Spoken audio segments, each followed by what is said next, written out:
Junior ఎన్టీఆర్తో crazy director Prashanth Neel చేయబోయే చిత్రం గురించి అప్డేట్ ఇచ్చి అభిమానుల్లో ఆసక్తి పెంచారు.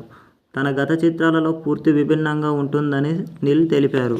అయితే కథ నేపథ్యం చెప్పకుండా జరగనున్నారు. సలార్ సీజ్ ఫైర్ త్వరలో విడుదల కానున్న సందర్భంగా ఓ మీడియాతో మాట్లాడుతూ ఆసక్తికర విషయాలు చెప్పారు. ఆయన మాట్లాడుతూ ప్రేక్షకులంతా ఇది యాక్షన్ చిత్రం అని భావిస్తున్నారు కదా, నేపథ్యంలో ఏదైనా అది అందరి కనెక్ట్ అవుతుంది. వచ్చే ఏడాది ఈ చిత్రం చిత్రీకరణ మొదలు పెడుతున్నామని అన్నారు. కేజీఎఫ్ 3 గురించి కూడా అప్డేట్ ఇచ్చారు. ఆ చిత్రం తప్పక ఉంటుంది. స్క్రిప్ట్ సిద్ధమైంది. సీక్వెల్ చేయాలనే ఆలోచనతోనే కేజీఎఫ్ 2 ఎడిటింగ్లో హింట్ ఇచ్చామని తెలిపారు. అంతేకాదు ఆయన మనసులో మరో కోరికను బయటపెట్టారు. అమితాబ్ బచ్చన్ గారిని సినిమాలో చూస్తూ పెరిగానని, ఆయనతో ఓ సినిమా చేయాలనుందని అన్నారు. ప్రభాస్ హీరోగా ప్రశాంత్ నీల్ దర్శకత్వంలో వచ్చిన సలార్ చిత్రం ఈ నెల 22న విడుదల కానుంది. శృతి హాసన్ కథానాయికగా నటించిన ఈ చిత్రం పృథ్వీరాజ్, సుకుమారన్, జగపతి బాబు, ఈశ్వరీరావు కీలక పాత్రలు పోషించారు.